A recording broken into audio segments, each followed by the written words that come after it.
Hello, नमस्कार दोस्तों, कैसे हैं आप सभी लोग? आशा करता हूँ आप सभी लोग अच्छे होंगे और अपनी-अपनी पढ़ाई कर रहे होंगे। कैसी आप लोगों की पढ़ाई चल रही है और एग्ज़ाम का हर एक दिन करीब पहुँचते जा रहे हैं आप एग्ज़ाम के?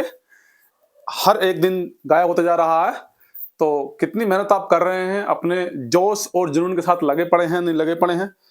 तो मैं आशा यही करूँगा कि आप लोग मेहनत करिए अच्छे से और इस एग्जाम को लास्ट एग्जाम बना दीजिए अपने लिए, ठीक है? और अच्छी नौकरी है, यूपी में दरोगा के लिए भोकाल होता है पूरा। देखते हैं, बढ़ते हैं दोस्त आगे मिक्स क्वेश्चन की सीरीज में। उत्तर पश्चिमी प्रांतों के लिए उच्च न्यायालय की पीठ को 1869 में आगरा से डैश में स्थानांतरित कर दिया गया था। तो कहां से कहां स्थानांतरित कर दिया गया था दोस्तों? एक सेकंड रुकेंगे, इसको थोड़ा बड़ा कर देता हूं। हाँ, अब ठीक है। तो स्थानांतरित कर दिया गया था कहां दोस्तों? इलाहाबाद। कहां पर? इलाहाबाद के लिए स्थानांतरित कर दिया गया था। और जो स्थानांतरित करा था, कब करा था? 1869 में, है नी? तो देखो दोस्तों, आर्टिकल 214, तो 214 आर्टिकल क्या कहता है? आर्टिकल 214 कहता है, कहा गया है प्रत्येक राज्य के लिए एक उच्च न्यायालय होगा। मतलब आर्टिकल 214 के अनुसार प्रत्येक राज्य के लिए एक उच्च न्यायालय होगा। तो अगर आपसे पूछता है कि बताइए प्रत्येक राज्य के लिए कुछ उच्च न्यायालय होगा, कौन सा आर्टिकल दोस्तों कहता है? तो आर्टिकल 214, 214 आर्टिकल। अगर दोस्तों आगे बात करता हूं 231 आर्टिकल, 231 231, तो कह रहा है दो या दो से अधिक राज्यों के लिए एक सामान्य उच्च न्यायालय की स्थापना से संबंधित है। मतलब दोस्तों क्या है, जो आर्टिकल 231 है, 231 है, 231 या 231, जो दोस्तों आर्टिकल है 231, जो आर्टिकल है वो कह रहा है कि दो या दो से अधिक राज्यों के लिए, सपोज कीजिए कि दो राज्य हैं, दो राज्यों के लिए एक कंबाइंड हम क्या है, हाई कोर्ट बना सकते हैं, या दो राज्यों का एक हाई कोर्ट हो सकता है। कौन सा आर्टिकल दोस्तों कहता है? आर्टिकल कहता है 231। आगे दोस्तों बात करते हैं, सेबी का पूर्ण रूप क्या है? सेबी का पूर्ण रूप दोस्तों क्या है? कितने ही एग्जामों में दोस्तों पूछा गया है। क्या है? Securities and exchange board of India. तो सिक्योरिटीज, ध्यान रखेंगे, सिक्योरिटीज आपको इंग्लिश में भी दोस्तों लिखा मिल सकता है, securities and exchange board of India. Securities and exchange board of India. दोस्तों अगर हम बात करते हैं कि सेबी का मुख्यालय है कहां पर, तो सेबी का मुख्यालय दोस्तों मुंबई में है। कहां पर है? मुंबई में इसका मुख्यालय है। आगे दोस्तों बात करते हैं, जो ये है security and exchange board of India, security and exchange board of India, जो दोस्तों सेबी है, वो 12 अप्रैल 1988 को एक गैर संवैधानिक निकाय के रूप में स्थापित किया गया था। देखो दोस्तों, किया गया था गैर संवैधानिक निकाय के रूप में स्थापित। कब? 12 अप्रैल 1988। तो कब किया गया था दोस्तों? 12 अप्रैल 1988। लेकिन अब की अगर मैं बात करता हूं, 30 जनवरी 1992 को। कब दोस्तों? 30 जनवरी 1992 को। जनवरी बनवरी याद रखो मत रखो, 1992 याद रखना। यहाँ पे भी दोस्तों अप्रैल अप्रैल याद रखो मत रखो, 1988 याद रखना। 1988 में इसकी स्थापना हुई थी गैर संवैधानिक निकाय के रूप में।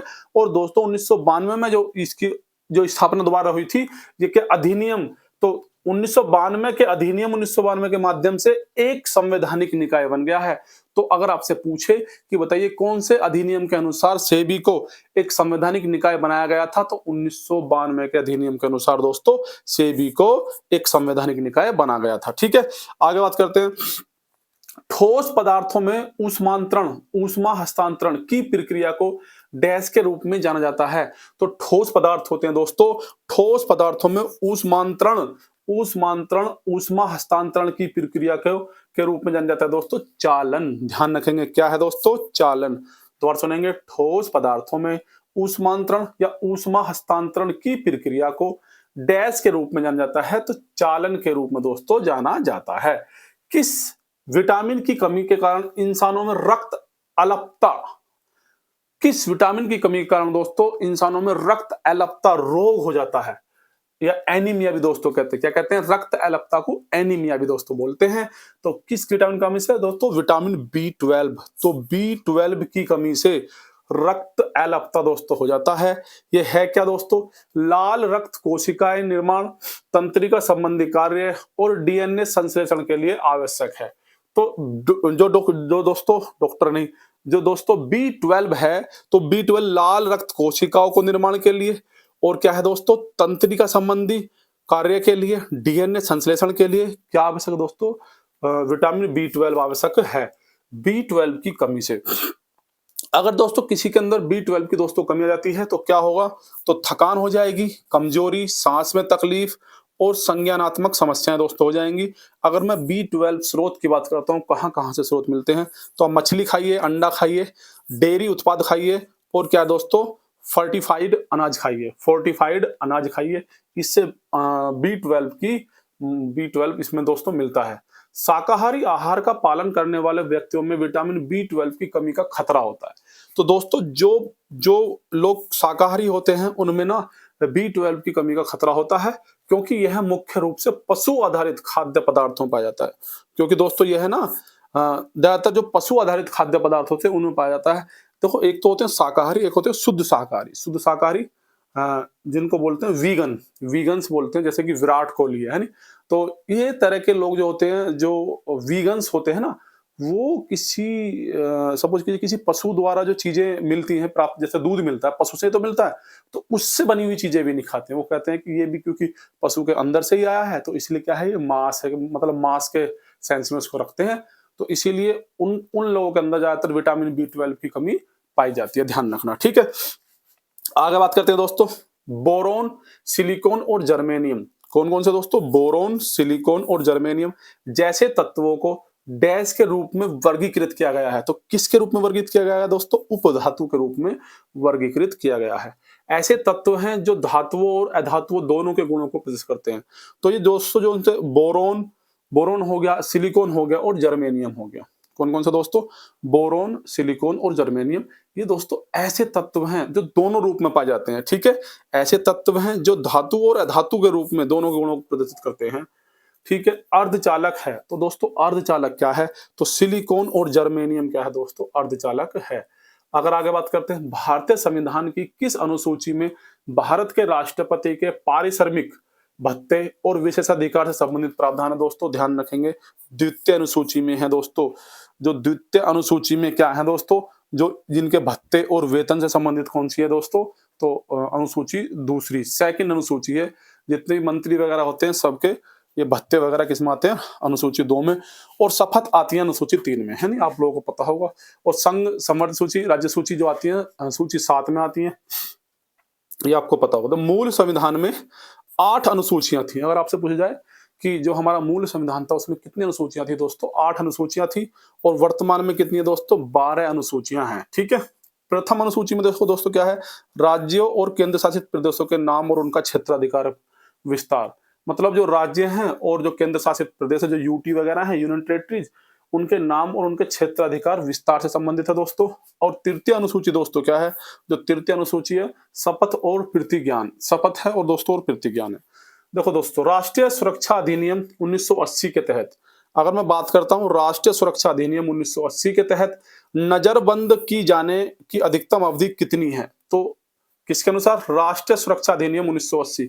एक तो आप ध्यान रखेंगे, ये पूछ सकता है कि राष्ट्रीय सुरक्षा अधिनियम कब लागू हुआ था, या राष्ट्रीय सुरक्षा अधिनियम किससे संबंधित है, तो 1998, 1999, 1997, 1995 ऐसे दे देगा। तो आप ध्यान रखेंगे राष्ट्रीय सुरक्षा अधिनियम 1980 किससे दोस्तों, 1980 संबंधित है। तो नजरबंद की अधिकतम अवधि कितनी है दोस्तों, तो 12 महीने की है नजरबंद की अधिकतम अवधि। इसके अनुसार यह आवश्यक है कि गिरफ्तारी के 10 दिन के भीतर हिरासत में लिए गए व्यक्ति को हिरासत के कारणों से अवगत कराना होगा। तो दोस्तों जो ये है राष्ट्रीय सुरक्षा अधिनियम 1980 नजरबंदी के लिए है, और ये क्या है, 12 महीने के लिए हम नजरबंद कर सकते हैं किसी भी इंसान को, और 12 महीने के लिए नजरबंद करेंगे। लेकिन इसी अनुसार इसके राष्ट्रीय सुरक्षा अधिनियम 1980 के तहत ही, राष्ट्रीय सुरक्षा अधिनियम 1980 के तहत ही यह आवश्यक है कि गिरफ्तारी के 10 दिन के भीतर, कितने दोस्तों, 10 दिन के भीतर उस बंदे को या उस व्यक्ति को यह बताना आवश्यक होगा कि उसको क्यों गिरफ्तार किया गया है, ठीक है। निम्नलिखित में से कौन सा राजस्थान का लोक नृत्य है, तो कौन सा लोक नृत्य राजस्थान का जो यूनेस्को की अमूर्त संस्कृति विरासत सूची में शामिल है, यूनेस्को की अमूर्त संस्कृति विरासत सूची में शामिल है दोस्तों, तो कालबेलिया। तो कालबेलिया कौन सा है दोस्तों, ये कालबेलिया राजस्थान का लोक नृत्य है। राजस्थान के लोक नृत्य दोस्तों कुछ और भी हैं। घूमर हो गया, चारी हो गया और भावाई हो गया। ठीक है, ये सब किसके हैं? राजस्थान के ही लोक नृत्य हैं। किसी ऐसी स्थिति में जहां ए महिला और बी पुरुष एक ही कार्यालय में समान पद पर समान प्रकृति का कार्य कर रहे हों परंतु असमान भुगतान प्राप्त कर रहे हों तो संविधान का निम्नलिखित में से कौन सा अनुच्छेद लागू होगा? तो दोस्तों संविधान का लागू होगा आर्टिकल 39 का डी। तो आर्टिकल 39 का डी होगा। ठीक है दोस्तों, ये आपको पता ही होगा, है नहीं? आर्टिकल 18 क्या कह रहा है? उपाधियों का अंत। तो आर्टिकल 18 के अंतर्गत उपाधियों का अंत है। आर्टिकल 21 जीवन और व्यक्तिगत स्वतंत्रता की सुरक्षा के मौलिक अधिकार गारंटी देता है। जीवन और व्यक्तिगत स्वतंत्रता की सुरक्षा के मौलिक अधिकारों की दोस्तों गारंटी कौन सा देता है? आर्टिकल 21। राणाप्पा, राणाप्पा या रानाप्पा भी कहते हैं। राणाप्पा एक मार्शल नृत्य है दोस्तों जो डैश भारतीय राज्य से संबंधित है। तो कौन से राज्य से संबंधित है राणाप्पा? तो ओडिशा राज्य से संबंधित दोस्तों राणाप्पा। गंजम जिले का पारंपरिक लोक नृत्य बांस के खूंटों पर। तो गंजम जिले का पारंपरिक लोक नृत्य काय पे दोस्तों? बांस के खूंटों, पैर में बांस वगैरह बांध लेते हैं जब वो नृत्य वगैरह करते हैं। अप्रैल 2025 में बिम्स्टेक शिखर सम्मेलन। तो जो बिम्स्टेक शिखर सम्मेलन है दोस्तों 2025 में तो कहाँ आयोजित किया गया था दोस्तों? थाईलैंड में। तो बिम्स्टेक शिखर सम्मेलन दोस्तों थाईलैंड में आयोजित किया गया था। थाईलैंड के बैंकॉक शहर में, है नहीं? बैंकॉक शहर में, आपने नाम सुना होगा। समान परमाणु क्रमांक लेकिन भिन्न द्रव्यमान संख्या वाले परमाणु कहलाते हैं। तो समान परमाणु क्रमांक लेकिन भिन्न द्रव्यमान, तो परमाणु क्रमांक तो समान हो लेकिन द्रव्यमान संख्या क्या हो दोस्तों? भिन्न हो। द्रव्यमान संख्या क्या हो दोस्तों? भिन्न हो वाले परमाणु क्रमांक कहलाते हैं तो समस्थानिक कहलाते हैं। क्या कहलाते हैं दोस्तों? समस्थानिक कहलाते हैं। आगे बात करता हूं मैं। इसके संवैधानिक संशोधन अधिनियम में शहरी स्थानीय शासन से संवैधानिक प्रावधान किए गए हैं। देखो दोस्तों किस संवैधानिक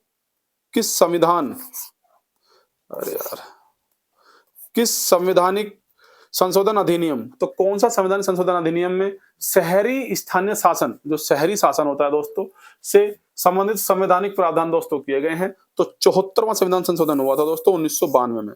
तो 74वां संविधान संशोधन 1992 में हुआ था। उसके अनुसार जो है दोस्तों शहरी स्थानीय शासन से वो संबंधित था। तो क्या है शहरी स्थानीय संबंधित ये शासन? तो 74वां संविधान संशोधन अधिनियम 1992। शहरी स्थानीय सरकारों को संवैधानिक दर्जा प्रदान करना। तो सबसे पहला क्या? शहरी स्थानीय सरकारों को संवैधानिक दर्जा प्रदान करना। लोकतांत्रिक शासन मजबूत करना दोस्तों, और शहरी क्षेत्र में नगर पालिकाएं और नगर निगम का निर्माण करना। और ये भाग किस में जोड़ा गया दोस्तों? भाग 9 के ए में जोड़ा गया, जो नगर पालिकाएं वगैरह होती है नहीं? भाग 9 के ए में निकायों के नियमित चुनाव का प्रावधान किया गया है। राज्य वित्त आयोग की स्थापना का प्रावधान किया गया है। अनुसूचित जाति, अनुसूचित जनजाति और महिलाओं के लिए सीटों के लिए आरक्षण का प्रावधान दोस्तों किया गया है। किसमें?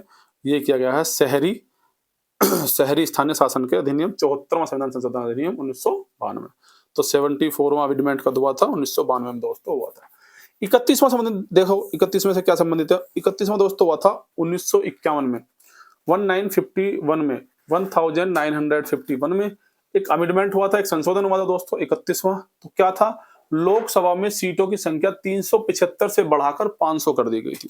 तो अगर आपसे पूछा जाए कि लोकसभा में सीटों की संख्या 375 से बढ़ाकर 500 कौन से संशोधन के अनुसार करी गई थी? तो 31वां संविधान संशोधन दोस्तों हुआ था। और कब हुआ था? 1951 में दोस्तों हुआ था। ये बात ध्यान रखेंगे, इंपॉर्टेंट है। एक हुआ था दोस्तों 51वां संविधान संशोधन। तो 51वें संविधान संशोधन की 51 मैं अमेंडमेंट की बात कर रहा हूं। तो 51वां संविधान संशोधन दोस्तों कब हुआ था? 1984 में हुआ था। तो 51वां हुआ था 1984। 31वां कब हुआ था दोस्तों? 1951। अभी पढ़ के आए ऊपर, है नहीं? 375 सीटें 500 कर दी थी। और 51वां कब हुआ था दोस्तों? 1984 में हुआ था। लोकसभा में जो दोस्तों लोकसभा है हमारी, ठीक है, निम्न सदन, तो मेघालय, नागालैंड, अरुणाचल प्रदेश और मिजोरम में अनुसूचित जनजाति के लिए सीटों का आरक्षण का प्रावधान करा गया था। तो दोस्तों 51वें संविधान संशोधन 1984 में दोस्तों क्या मेघालय में, नागालैंड में, अरुणाचल प्रदेश में, मिजोरम में अनुसूचित जनजाति के सीटों का आरक्षण का प्रावधान दोस्तों किया गया था। एक गोलाकार दर्पण और पतली गोलाकार लेंस प्रत्येक में 20 सेंटीमीटर की फोकस लंबाई होती है। तो गोलाकार दर्पण और पतली गोलाकार लेंस के तो 20 सेंटीमीटर, किसने बेटा? 20 सेंटीमीटर फोकस लंबाई होती है। ऐसे परिदृश्य में निम्नलिखित में से कौन सा सत्य होने की संभावना है? तो दोनों अवतल होंगे दोस्तों, दोनों अवतल लेंस होंगे। और दोस्तों अवतल दर्पण की फोकस दूरी माइनस मतलब ऋणात्मक होती है, और अवतल लेंस की भी जो फोकस दूरी दोस्तों ऋणात्मक होती है। जो अवतल लेंस आएगा दोस्तों ध्यान रखना वो ऋणात्मक में आता है, और उत्तल लेंस पॉजिटिव आता है, प्लस में आता है। ठीक है, ऐसी देखो देखिए लिख भी रखा है, उत्तल दर्पण तथा उत्तल लेंस की फोकस दूरी प्लस धनात्मक दोस्तों होती है। ये बात भी थोड़ी सी आप ध्यान रखेंगे, पूछ लेता है। और इससे रिलेटेड दोस्तों ध्यान रखा, अगर निकट दृष्टि दोष होता है तो दोस्तों अवतल दर्पण का यूज करते हैं, और दूर दृष्टि दोष दोस्तों अगर होता है तो किसका यूज करते हैं? दूर दृष्टि दोष के लिए उत्तल लेंस का प्रयोग करते हैं। और निकट दृष्टि दोष किसको कहते हैं? जिसको दोस्तों दूर की वस्तु दिखाई नहीं देती लेकिन पास की वस्तु ठीक दिखाई देती है, उसे कहते हैं निकट दृष्टि दोष। और दोस्तों दूर दृष्टि दोष किसे कहते हैं? जिसको पास की वस्तु दिखाई नहीं देती, दूर की साफ दिखाई देती है, उसे कहते हैं निकट दृष्टि दोष। ध्यान रखना ये उल्टा होता है नहीं? तो सोडियम हाइड्रोक्साइड NaOH को औद्योगिक रूप से कास्टिक सोडा कहा जाता है। इसका उत्पादन किसके विद्युत अपघटन द्वारा किया जाता है? तो sodium hydroxide NaOH sodium hydroxide को औद्योगिक रूप से कास्टिक सोडा कहा जाता है। इसका उत्पादन किसके विद्युत अपघटन द्वारा किया जाता है दोस्तों? ब्राइन घोल सोडियम क्लोराइड। तो ब्राइन घोल सोडियम क्लोराइड के अनुसार दोस्तों किया जाता है। किस दवा का उपयोग बुखार को कम करने के लिए किया जाता है? तो बुखार को कम करने के लिए किस दवा का प्रयोग किया जाता है? तो एंटीपायरोटिक। आप ध्यान रखेंगे, एंटीपायरोटिक दवा का उपयोग दोस्तों बुखार को कम करने के लिए किया जाता है। तो एनाल्जेसिक, तो एनाल्जेसिक का दोस्तों दर्द निवारक। अगर आपसे पूछा जाए कि दर्द निवारक के लिए किस दवाई का यूज किया जाता है, तो एनाल्जेसिक दवाई का यूज किया जाता है। और बुखार कम करने के लिए एंटी पैरासाइटिक है नहीं, एंटीपायरेटिक, सॉरी पैरासाइटिक नहीं, एंटीपायरेटिक। तो एंटीबायोटिक दोस्तों जीवाणु संक्रमण से बचाने के लिए एंटीबायोटिक। कण की गति के लिए वेग तथा समय के मध्य बनाए गए ग्राफ में वक्र तथा समय अक्ष के बीच का क्षेत्रफल दोस्तों कितना होता है? दोबारा सुनेंगे, कण की गति के लिए वेग तथा समय के मध्य बनाए गए ग्राफ और वक्र में अक्ष के समय अक्ष के बीच का क्षेत्रफल दोस्तों कितना होता है? कण का विस्थापन कितना होता है? कण का विस्थापन। आगे बात करते हैं भारतीय न्याय संहिता 2023 की धारा।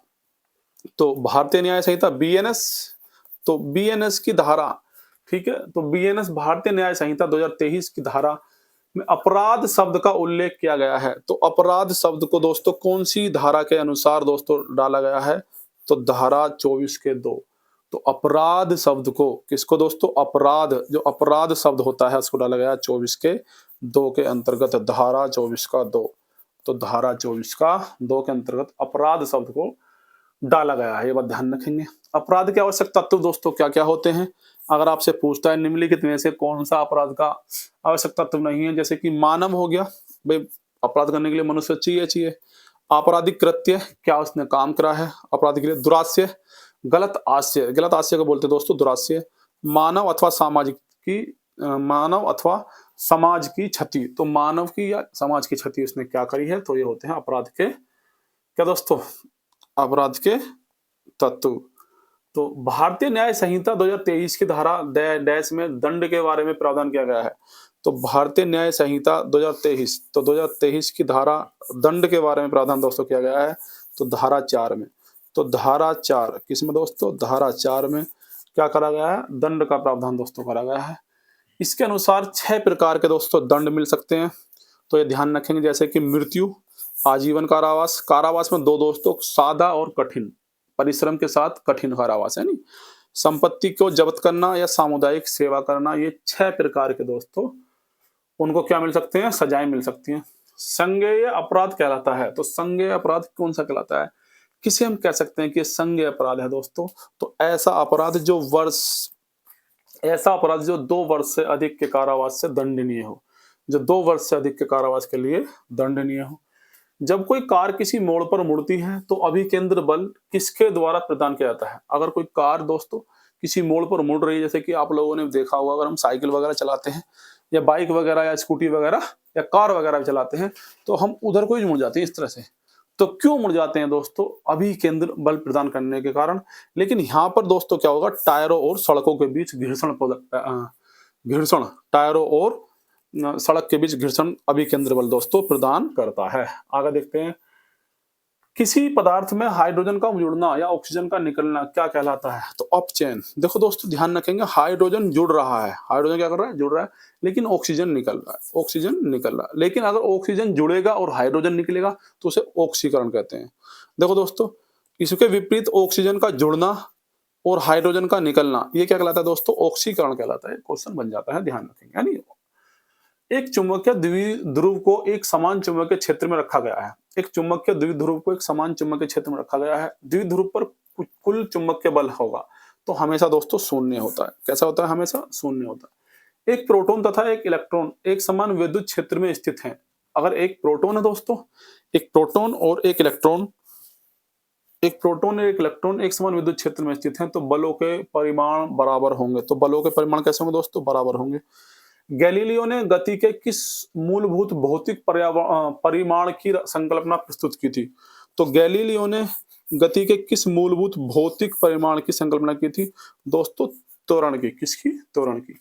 जब एमएस वर्ड 365 में प्रिंट के लिए पेजों की अनेक कॉपियां दी जाती हैं, जब एमएस वर्ड 365 में प्रिंट के लिए पेजों की अनेक कॉपियां दी जाती हैं तो पेजों के क्रम में प्रिंट करने के लिए, तो पेजों को दोस्तों क्रम से प्रिंट करना है के लिए किस प्रिंट ऑप्शन का उपयोग किया जाता है दोस्तों? तो कोलेटेड। तो कोलेटेड ऑप्शन से अगर हम प्रिंट करते हैं दोस्तों तो सारे प्रिंट कैसे होंगे? क्रम से होंगे, है नी? क्रम से होंगे। 365 में अपराध के कारक दोस्तों क्या क्या होते हैं? तो अपराध के कारक अगर आपसे पूछता है कि अपराध के कारक क्या क्या है, ध्यान रखेंगे। आर्थिक असमानता, बिल्कुल भाई साहब है। शिक्षा का अभाव, बिल्कुल, अगर शिक्षा ठीक ठाक रहेगी लोगों में तो भाई साहब नहीं होगा अपराध, है। मानसिक स्वास्थ्य और समस्याएं, राजनीतिक कारण दोस्तों और परावेश का प्रभाव, तो ये सब क्या है दोस्तों? ये है अपराध के कारक। भारतीय दंड संहिता किसके द्वारा तैयार की गई थी दोस्तों? तो भारतीय दंड संहिता भारत के पहले विधि आयोग द्वारा। तो भारतीय दंड संहिता तैयार करी गई थी दोस्तों भारत के पहले विधि आयोग के द्वारा तैयार करी गई थी। 1834 में स्थापित किया गया था। क्या स्थापित किया गया था? तो 1834 में स्थापित किया गया था दोस्तों भारतीय दंड संहिता। ठीक है? नहीं, भारतीय आयोग। तो जो भारत का पहला विधि आयोग था वो 1834 में दोस्तों क्या किया गया था? स्थापित किया गया था। इसके अध्यक्ष कौन थे दोस्तों? जो प्रथम भारत पहले विधि आयोग के अध्यक्ष थे दोस्तों लॉर्ड मैकाले थे। भारतीय दंड संहिता की ड्राफ्टिंग भी लॉर्ड मैकाले ने की थी। तो अगर आपसे पूछा जाए कि भारतीय दंड संहिता की ड्राफ्टिंग दोस्तों किसने करी थी, तो लॉर्ड मैकाले ने दोस्तों करी थी। वर्तमान में भारतीय दंड संहिता 1860 के स्थान पर भारतीय न्याय संहिता 2023 कर दिया गया है। तो कब किया गया दोस्तों? 1 जुलाई 2024 से। 1 जुलाई 2024 से भारतीय दंड संहिता 1860 के स्थान पर, पहला आईपीसी चलता था तो पहला भारतीय दंड संहिता थी, अब भारतीय न्याय संहिता तो मतलब बीएनएस कर दिया गया है। नहीं दोस्तों, दंड प्रक्रिया संहिता समवर्ती सूची के विषय है। तो दंड प्रक्रिया संहिता दोस्तों समवर्ती सूची का दोस्तों विषय है। आप लोग ये बात को भी ध्यान रखेंगे। आगे देखते हैं, जीमेल में जब आप मीटिंग आमंत्रणों के लिए, जीमेल सब लोग जीमेल चलाते हैं आजकल, तो जीमेल में जब आप मीटिंग आमंत्रणों के लिए एक लेबल लागू करना चाहते हैं तो उन्हें इनबॉक्स में भेजना छोड़ना चाहते हैं तो किस विकल्प का उपयोग करना चाहिए दोस्तों? तो फिल्टर बनाएं। तो किसका क्या करना चाहिए दोस्तों? फिल्टर बनाएं का उपयोग करना चाहिए। 34वां सरस्वती सम्मान 2024 किसको दिया गया है? तो लेटेस्ट है दोस्तों। तो 34वां सरस्वती सम्मान 2024 किसको दिया गया है? तो महोपाध्याय साधु भद्रेश दास। तो कौन सा दोस्तों? भद्रेश दास को दोस्तों ये दिया गया है।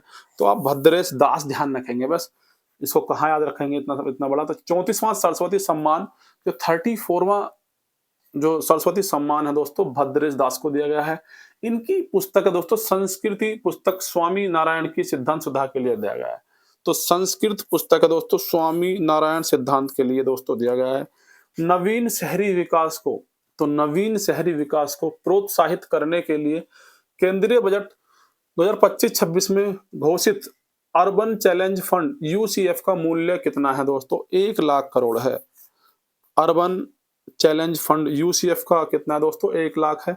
यह फंड शहरों को विकसित हब बनाने, रचनात्मक पुनर्विकास और जल स्वच्छता के लिए चैलेंज आधारित है दोस्तों, ये भी ध्यान रखेंगे। FIDE तो फिडे FIDE महिला शतरंज विश्व कप 2025। तो महिला शतरंज विश्व कप 2025 जीतने वाली महिला कौन सी दोस्तों? दिव्या देशमुख हैं। तो दिव्या देशमुख ने जो फिडे FIDE महिला शतरंज विश्व कप 2025 जीता है। और किसको हराया है दोस्तों? तो कोनेरू हम्पी। तो कोनेरू हम्पी को हराया है दोस्तों। कोनेरू हम्पी भी भारतीय ही हैं। और आयोजन दोस्तों कहाँ हुआ था? वतुर्मी जॉर्जिया में हुआ था दोस्तों। और 5 जुलाई से 29 जुलाई के बीच में हुआ था। आगे देखते हैं दोस्तों, बंगाल का पहला गवर्नर कौन था? देखो कुछ क्वेश्चन आपको ये हिस्ट्री से रिलेटेड मिलेंगे। हिस्ट्री के भी कौन से दोस्तों? जो हमारी मॉडर्न हिस्ट्री होती है उससे रिलेटेड मिलेंगे। लेकिन सारे के सारे ऐसे क्वेश्चन हैं ये भी जिसमें आप लोग कंफ्यूज होते हैं। एक एक चीजें क्लियर हो चली जाएंगी, ध्यान से वीडियो देखेंगे, है नहीं? देखिए, बंगाल का पहला गवर्नर दोस्तों कौन था? तो रॉबर्ट क्लाइव। तो पहला गवर्नर, तो वो बात किसी कर रहा हूं, पहला गवर्नर। अगर मैं बंगाल की दोस्तों बात करता हूं और बंगाल का पहला गवर्नर कौन था? रॉबर्ट क्लाइव था। क्लाइव ध्यान रखेंगे। बंगाल का पहला गवर्नर जनरल, देखो वो गवर्नर था और ये क्या है, फिर पद आया गवर्नर जनरल का। तो जो गवर्नर जनरल था दोस्तों, बंगाल का पहला गवर्नर जनरल वॉरेन हेस्टिंग था। और भारत का पहला गवर्नर जनरल, देखो ये पहला भारत का गवर्नर, फिर सॉरी, ओहो मैं उल्टा बोल गया। पहला किसका था दोस्तों? बंगाल का पहला गवर्नर क्लाइव। तो बंगाल का गवर्नर जनरल हेस्टिंग। और अब भारत का, किसका? बंगाल का नहीं, अब पूरे भारत का। तो भारत का गवर्नर, पहला गवर्नर जनरल कौन था दोस्तों? तो लॉर्ड विलियम बेंटिंग। तो ये भारत का पहला गवर्नर जनरल, तो भारत का पहला गवर्नर जनरल किसका दोस्तों? भारत का। और यहाँ पे क्या है? बंगाल। यहाँ क्या है? बंगाल। ये ध्यान रखेंगे, है नी? तो लॉर्ड विलियम बेंटिंग, तो लॉर्ड विलियम बेंटिंग जो था दोस्तों, भारत का पहला गवर्नर जनरल था। भारत में ब्रिटिश साम्राज्य का संस्थापक था। तो भारत में ब्रिटिश साम्राज्य का संस्थापक दोस्तों किसे माना जाता है? तो क्लाइव को माना जाता है। रॉबर्ट क्लाइव को माना जाता है दोस्तों भारत में ब्रिटिश साम्राज्य का संस्थापक।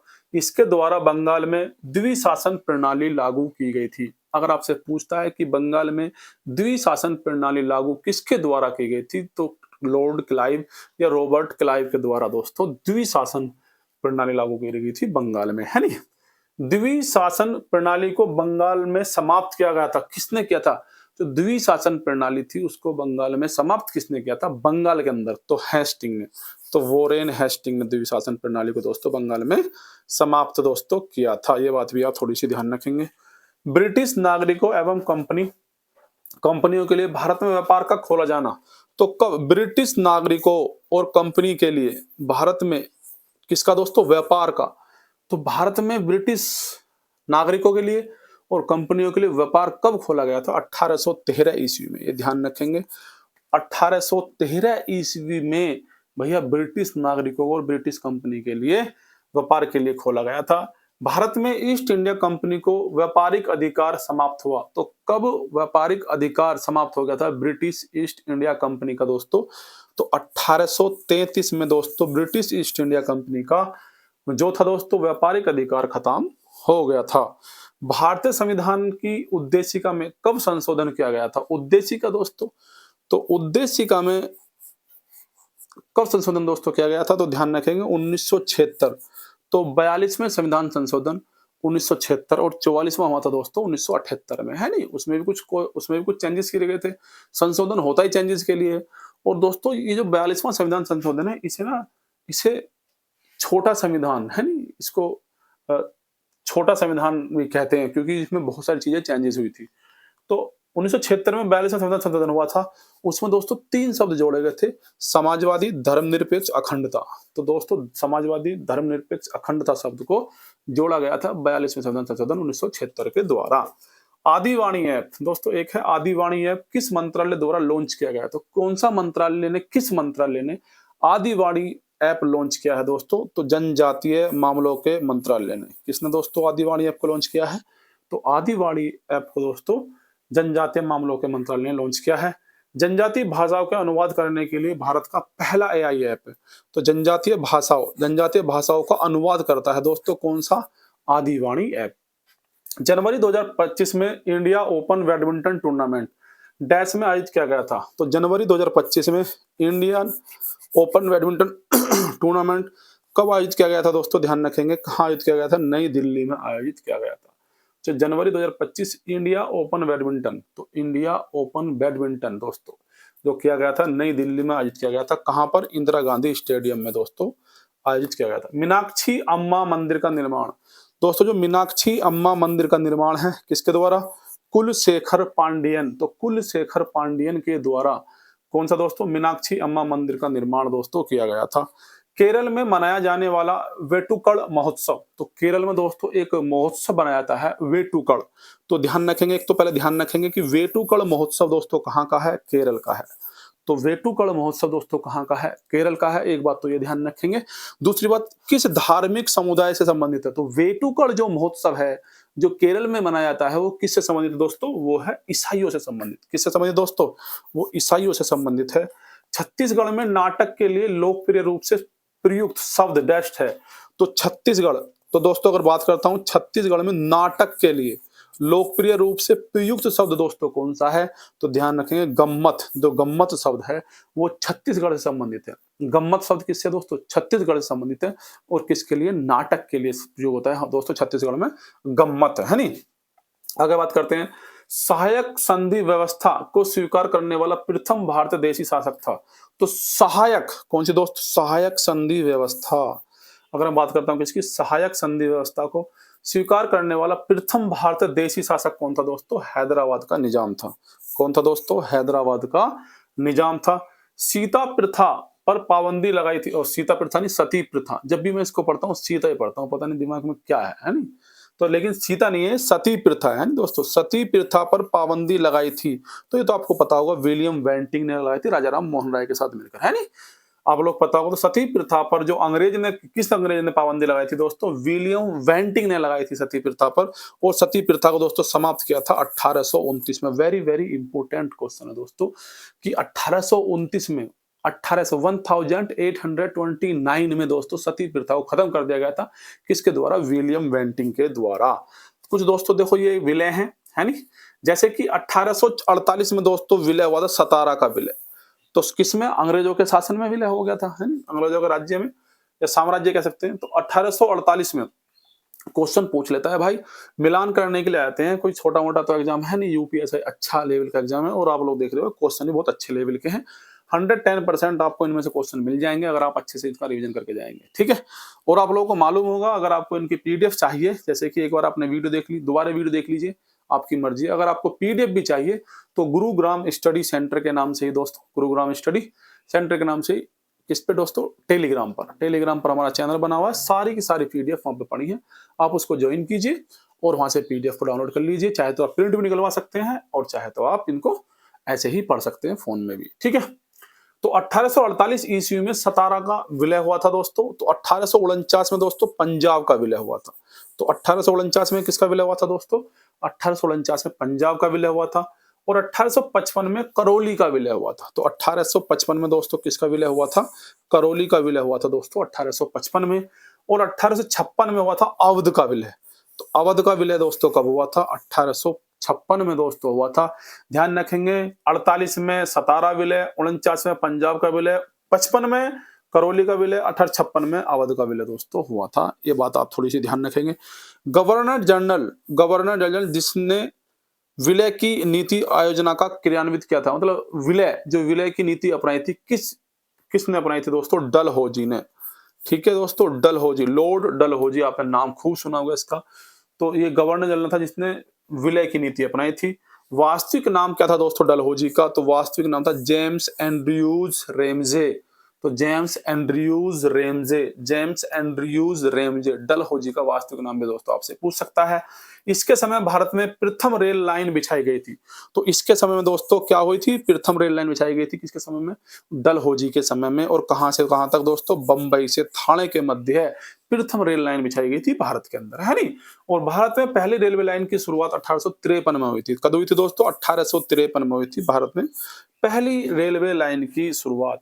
वह कंपनी जिसने सर्वप्रथम भारत में रेल लाइन का प्रारंभ किया था, तो कंपनी कौन सी थी दोस्तों जिसने रेल लाइन को बिछाई थी दोस्तों, तो ग्रेट इंडियन पेनिसुला रेलवे। तो कौन सी थी, ग्रेट इंडियन पेनिनसुला रेलवे नाम से कंपनी थी दोस्तों। दाहिने हाथ के अंगूठे के नियम में अंगूठे को किस दिशा में और क्या निर्देशित किया जाता है? देखो दोस्तों, दाहिने हाथ के अंगूठे का नियम, तो दाहिना, ये दाहिना होता है नहीं, और ये होता है बायां। तो दायां, ये वाला जैसे कि आप देख रहे हैं, ये वाला मेरा दायां हुआ है ना, और ये होगा बायां। अगर आप कभी भी कंफ्यूज होते हैं दोस्तों, तो इसको ऐसे करके देख लीजिए। तो डी, ये डी बनना है ना, देखो ये डी बनना है, डी, ये डी फॉर दायां। और दोस्तों ये कैसा बनना है, देखो ये कैसा बनना है, बी बनना है नहीं, बी फॉर बायां। और कभी भी आप कंफ्यूज होते हैं, हालांकि कंफ्यूज होने वाली चीज है नहीं, छोटे छोटे बच्चे जानते हैं नहीं फिर भी कुछ बच्चे हो जाते हैं कंफ्यूज, तो आप लोग इस चीज का यूज कर सकते हैं, डी फॉर दायां और बी फॉर बायां, ठीक है। तो दाहिने हाथ के अंगूठे के नियम में अंगूठे को किस दिशा की ओर निर्देशित किया जाता है? तो अंगूठे को किस दिशा की ओर निर्देशित किया जाता है दोस्तों? विद्युत धारा की तरफ निर्देशित किया जा सकता है। देखो मैक्सवेल के या पेंच नियम भी कहते हैं, पेंच दाहिने हाथ के अंगूठे के नियम के अनुसार, जो दाहिने हाथ का अंगूठे के नियम के अनुसार, यदि हम धारावाही चालक को दाहिने हाथ से इस प्रकार पकड़ें कि विद्युत धारा की दिशा में हो, तो अंगूठा क्या हो दोस्तों? अंगूठा विद्युत धारा की दिशा में हो और उंगलियां चालक के चारों ओर चुंबकीय क्षेत्र की दिशा को प्रदर्शित करती हूँ। तो कैसे दोस्तों? ऐसे, इस तरह से, है नहीं, इस तरह से ये चुंबकीय क्षेत्र को प्रदर्शित कर रही है और ये धारा प्रदर्शित कर रहा हो, ठीक है। तो करता हो तो क्या होगा दोस्तों? तो विद्युत धारा को निर्देशित करेगा। जैसे कि देखिए फ्लेमिंग के, देखो दाएं हाथ का नियम। अब देखो ये तो किसका था? ये था मैक्सवेल का। किसका था बेटा? मैक्सवेल का। पेच नियम भी कहते हैं इसको, पेंच नियम, मैक्सवेल का। अब ये फ्लेमिंग का नियम, तो फ्लेमिंग के दाएं हाथ के, तो अंगूठा जो है दोस्तों अगर फ्लेमिंग में करते हैं तो वही चालक की गति बताता है, मोशन बताता है। ये देखो, ये रहा, मैंने बना रखा है यहाँ पे, मोशन बता रहा है ये, यानी क्या बता रहा है दोस्तों? ये मोशन को बता रहा है, ये मोशन बता रहा है। और देखो ये जो बता रही है उंगली, इसको तर्जनी उंगली बोलते हैं, है नी? ये तर्जनी उंगली है, ये है ना, ये मोशन को बता रहा है ये वाला अंगूठा, और ये दोस्तों मैग्नेटिक फील्ड को बता रही है। और जो ये वाली जो उंगली है, ये मध्यमा कहते हैं इसको। क्या कहते हैं दोस्तों? इसको मध्यमा। ये इस तरह से है ना? तो ये क्या मोशन बता रहा है, धारा का मोशन। ये मैग्नेटिक फील्ड को बता रही है, और ये क्या बता रही है दोस्तों? ये धारा की दिशा बता रही है, मध्यमा उंगली। तो मध्यमा उंगली क्या बता रही है? धारा की दिशा। ये वाली उंगली तर्जनी, मैग्नेटिक फील्ड, और अंगूठा क्या दिखा रहा है दोस्तों? मोशन दिखा रहा है। ऐसे देखो, ये रहा अंगूठा बल चालक की गति बताता है, तर्जनी उंगली चुंबकीय क्षेत्र और मध्यमा धारा की दिशा दर्शाती है, उत्तर से दक्षिण की तरफ दिखाती है। उपयोग क्या है? विद्युत जनरेटर में प्रेरित विद्युत। तो इसका उपयोग क्या है दोस्तों? विद्युत जो जनरेटर होते हैं उसमें प्रेरित विद्युत धारा की दिशा को निर्धारित करना। तो धारा की दिशा को दोस्तों निर्धारित करना इसका है फ्लेमिंग के नियम के अनुसार, या दोस्तों किसका? मैक्सवेल के पेंच के नियम के अनुसार, ठीक है। आगे बात करते हैं, ये है बाएं हाथ का नियम। बाएं हाथ का नियम, अब ये आ जाते हैं इस तरह से, है नी? ये देखो, ये वाला देखो, ये फोर्स दिखा रहा है, बल। अंगूठा क्या दिखा रहा है? बाएं हाथ के में बल। और क्या दिखा रही है दोस्तों? Magnetic field. ये तो वही है। और ये क्या है दोस्तों? करंट फ्लो, है नी? धारा की दिशा दिखा रही है, बात वही है। तो देखिए अंगूठा बल दिखा रहा है या गति दिखा रहा है, तर्जनी उंगली चुंबकीय क्षेत्र दिखा रही है, और मध्यमा विद्युत धारा। जिस बच्चे ने फिजिक्स पढ़ी होगी उसको ये अच्छे से समझ में आ गया होगा, इससे अच्छा और क्या समझा सकते हैं, ठीक है। तो ध्यान रखेंगे। उपयोग क्या? यह है नियम विद्युत मोटर के चालन में। तो बाएं हाथ का नियम दोस्तों जो होता है वो विद्युत मोटर के लिए लगने वाले बल की दिशा ज्ञात करने के लिए उपयोग होता है, जिससे मोटर घूमती है, ठीक है बेटा। आगे देखते हैं, ये तो खत्म हो गया, ठीक है दोस्तों। तो आज के लिए दोस्तों इतना ही। अगर आप लोगों को दोस्तों वीडियो पसंद आई हो तो वीडियो को लाइक करें, चैनल को सब्सक्राइब करें, और वीडियो को दोस्तों शेयर भी करें। इतना ही मैं आप लोगों से बोल सकता हूं। मिलते हैं अपनी नेक्स्ट वीडियो में। आज के लिए इतना ही। थैंक यू, नमस्कार, टाटा, बाय बाय, जय हिंद।